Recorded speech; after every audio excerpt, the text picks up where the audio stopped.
Good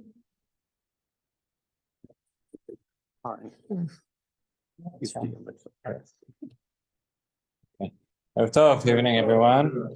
So, Tzuma Marabanan has put out a special pamphlet for the situation that we're going through. A short pamphlet. I've printed it out.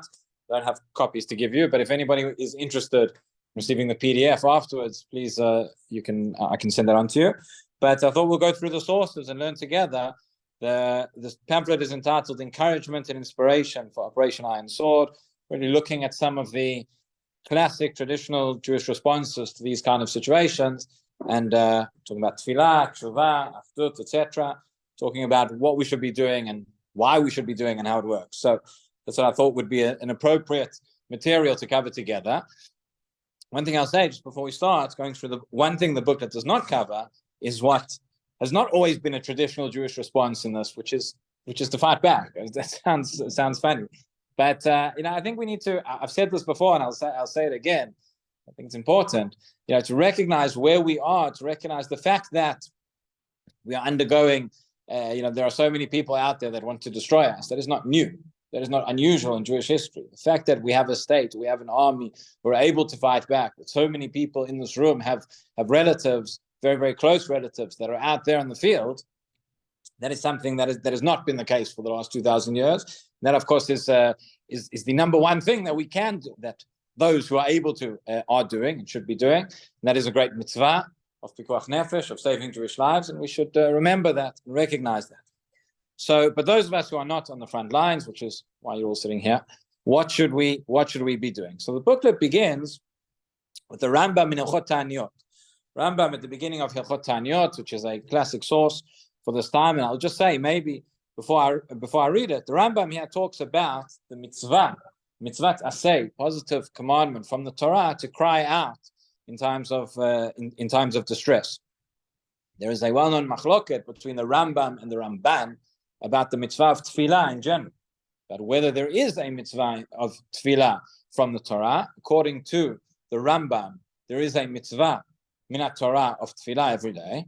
According to the Ramban, as it's commonly understood, there is not necessarily a Torah mitzvah under normal circumstances of tefillah. What is the Torah mitzvah is to cry out in times of trouble. In other words, according to the Ramban, what we're dealing with now in terms of the tefillah, ze'akah, particularly in times of distress, that is, according to the Ramban, that is the Torah mitzvah of tefillah. That is. Beyond that, it's Rabbanan. Rabbi Shavais has a whole discussion how there's a concept, I think we've spoken before, what's called Ratzon Torah. There are certain things, obviously the Torah intended for us to daven. It doesn't necessarily fit into the list of Taryag, according to the Ramban. But in any event, what we're discussing here is a mitzvah to say according to everybody. So says the Rambam, Hilchot Ta'aniyot, the laws of fasting at the very beginning. He says, mitzvah asay min Torah, liz'ok ula'areah b'chatzotzrot, there is a positive Torah mitzvah to cry out, to sound trumpets. We're not sounding trumpets, but in order to cry out for any distress that comes upon the community. And he quotes here from the Psukim, Shne'amar al atzara tzorer etchem v'arotem bechatzotzrot. Kloma, in other words, says the Rambam, kol davar sheyetzer lachem, any event which is causing distress to the community. He mentions here things which were much more common in earlier times, or thankfully not as common in our days, but famine, plague, locusts, etc. Here he doesn't mention milchama specifically. We'll see going on later. Milchama, war, certainly counts as something which causes distress to the community. And in these cases, one is required at these times to cry out to Hashem. Next halacha, he continues, he says, Davar zeh midakei tshuvahu. We've discussed many times as well, it doesn't just end there. It doesn't just end with crying out. That is the beginning. That is, in a sense, a means towards an end. But says the Rambam, this crying out is part of the paths of tshuva. It shouldn't end there. It should lead to a process of introspection as well. Shebizman shetavot tzara v'yizaku aleh v'yalu. When a difficulty arises and people cry out to Hashem, they sound the trumpets and they cry out. Yeru akol shebiglal masehem alaim hu'alahen kakatuv avonotechem hitu v'gom.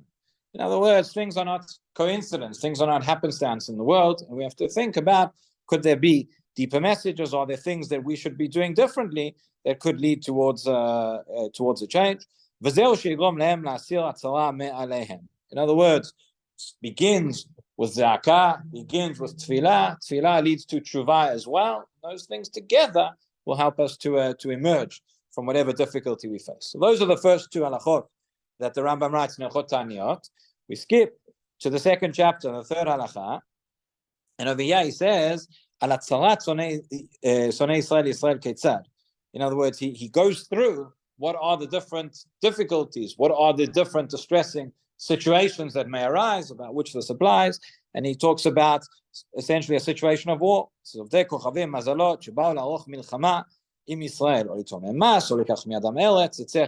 If the nations around, the non-Jewish nations, come to wage war, or they come to take away land, or to impose taxes, etc., all these things are situations of distress in which we have this mitzvah of zakah, of tefillah, and of tshuva. So that is the introduction there from the Rambam. As I mentioned, the Ramban would agree that in this situation, this is the mitzvah of tefillah. The Rambam, he writes it in his Hasagot. The Rambam wrote the Sefer HaMitzvot, which he lists the 613 mitzvot, what they are. The Ramban writes his Hasagot, where he includes two things. He includes both those mitzvot which the Rambam forgot, so to speak, i.e. those things which the Rambam does not include as one of the 613 mitzvot, but the Ramban feels they should be included. One of the most famous there is the mitzvah of Yishuv Eretz Yisrael. Much ink has been spilt about that. The Ramban writes clearly that is a positive mitzvah of settling the land, of living in the land of Israel. The Rambam, who again was certainly supportive of living in the land of Israel, did not include it as one of the 613. Why not? Is a topic for a shiur of its own. But probably a few shiurim. But if the Ramban is going to add mitzvot, which the Rambam left out, so to speak, so he has to make up, he also has to get to the number of 613. So certain mitzvot which the Rambam included, and the Ramban says he should omit. So here in the Hasagot of the Ramban, the mitzvah tasei hey, the fifth mitzvah tasei, he says the following. He says, Mashe del shu b'sifrei ulovdo zeh tamud davar acher zot tefillah. We have a midrash that tells us, the pasuk that says ulovdo, to serve him. What does that mean? Well, according to one opinion, it means Torah. According to another opinion, it means avodah shebalev, which is tefillah. That's the service of the heart. That is tefillah. So says the Ramban, that is an asmachta. In other words, the Chagal took that pasuk did not mean to say that is a Torah obligation.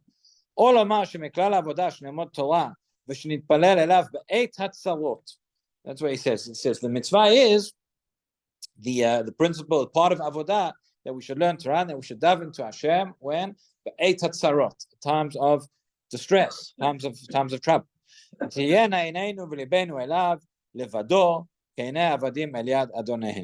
That our eyes and our heart should be towards him, only towards him, like those of a servant towards his master. And here I quote the same psukim which the Rambam quoted here. כי תבוא מלחמה בארצכם על הצר צור אתכם וראותם בחצוצות ונזכרתם לפני השם אלוקיכם. When there'll be a war, when this situation will come upon you, this distress, you will cry out to Hashem and you will be remembered before him. And therefore he says, mitzvah al kol tzara v'tzara shtavo l'tzibur litz'ok lefanav batfilah. Therefore every community has this mitzvah to respond with tefillah. Over here, he's talking about every tzibur, maybe every smaller community. Certainly when we're talking about not just one particular community, one particular keilah, but the Jewish people as a whole. So this obligation will be incumbent upon all of us, all the more so. Just say one other thing. We'll carry on with the pamphlet tomorrow. It goes into Limud Torah and other things that we can do. But one of the things when it comes to tefillah, particularly at times like this, so everybody's thinking we should of improving in our tefillah quantitatively. We add an extra Pirkei Tehillim, we'll be saying Shaberach, we'll be saying Avinu Malkeinu, certain things which we don't always say, and we add those in, and we have that extra kavanah. There's also an idea here of adding in not just quantitatively, but also adding in qualitatively. But we can think about many of the tefillot that we say, that we mumble off every day, probably without thinking about them. we think about them, as I mentioned on Shabbat, I think I mentioned again, so many words, so many brachot, so many of the things that we say in the Siddur suddenly have this extra meaning, and they should have this extra meaning. And that is another way that we can increase in tefillah, not just by saying extra things, but by meaning more things about the things that we already say.